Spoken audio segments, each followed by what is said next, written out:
Good morning बच्चों, आपका हमारे channel the growth Guru maths academy में स्वागत है। बच्चों, जैसा कि आपको पता है कि प्रॉफिट एंड लॉस के इस चैनल पर 8 पार्ट पहले ही डल चुके हैं। ये 9वां पार्ट है और आज का जो क्वेश्चंस होगा वो क्वेश्चंस होगा कि वस्तु को पहले हानि पर बेचा जाता है, फिर उसे लाभ पर बेचा जाता है, उनके बीच का अंतर दिया हुआ है और फिर उसको वस्तु को इतने % लाभ पर बेचने पर कितने रुपए का विक्रय मूल्य हमें प्राप्त होगा। तो देखिएगा क्वेश्चन है हमारा, चमन ने किसी वस्तु को 10% के नुकसान में बेचा, यानी कि 10% का हमें नुकसान हुआ है पहले बेचा। यदि उसे 57 रुपये अधिक में बेचा जाता है, यानी कि जितने में 10% के नुकसान में बेचा उससे 57 रुपये अधिक में बेचा जाता, तो नुकसान की जगह 20% लाभ होता। हमें क्या होता? लाभ होता। पहली कंडीशन यहाँ पे खत्म। दूसरा कह रहा है 30% लाभ पर वस्तु का विक्रय मूल्य ज्ञात कीजिए। जब इस टाइप के क्वेश्चंस होते हैं जिनमें बार बार यदि आ रहा होता है, ऐसा ना होता तो ऐसा होता, कुर्सी के 3 पैर होते तो क्या होता, है ना, स्टूल यदि 2 पैरों पे रुका होता तो क्या होता, इंसान 1 पैर पे खड़ा होता तो क्या होता। तो काफ़ी अटपटे क्वेश्चंस होते हैं, ऐसा तो हो ही नहीं सकता है। मगर यहाँ पे देखते हैं क्वेश्चन के अकॉर्डिंग। चमन ने जो वस्तु है पहली बार बेची है 10% के नुकसान पे, दूसरी बार में उसने बेची 20% के लाभ पर, यानी कि 10% का नुकसान और 20% का लाभ, दोनों का जो अंतर है वो है 57 रुपये। तो मैंने आपको बताया था इससे पहले की वीडियो में कि जब एक बार लाभ प्रतिशत हो दिया हो हमें और एक बार हानि प्रतिशत दी हो और अंतर की रकम दी हो, उस कंडीशन में हम क्रय मूल्य कैसे निकाल सकते हैं, यानी कि सेल कॉस्ट प्राइस कैसे कैलकुलेट करते हैं।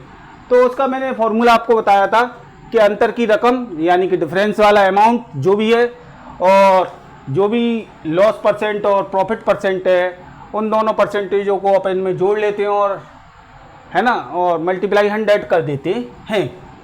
मगर यहाँ पर तो कॉस्ट प्राइस नहीं पूछा है हमसे, 30% प्रॉफिट पर विक्रय मूल्य पूछा है, यानी कि सेलिंग प्राइस पूछा है एक बार और।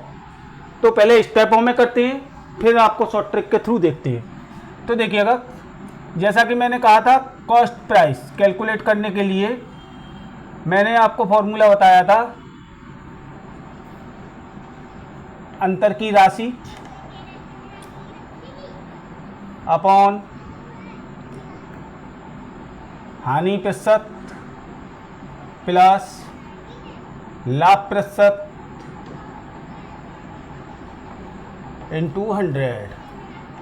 अंतर की राशि कितनी है? 57 अपॉन 10 प्लस 20 इंटू 100, यानी कि 57 अपॉन 30 इंटू 100। नॉट से नॉट कैंसिल, 3 1 जा 3, 2 कैरी, 27, 3 9 जा 27, 190 रुपीज़ इस क्वेश्चन का सीपी आ गया।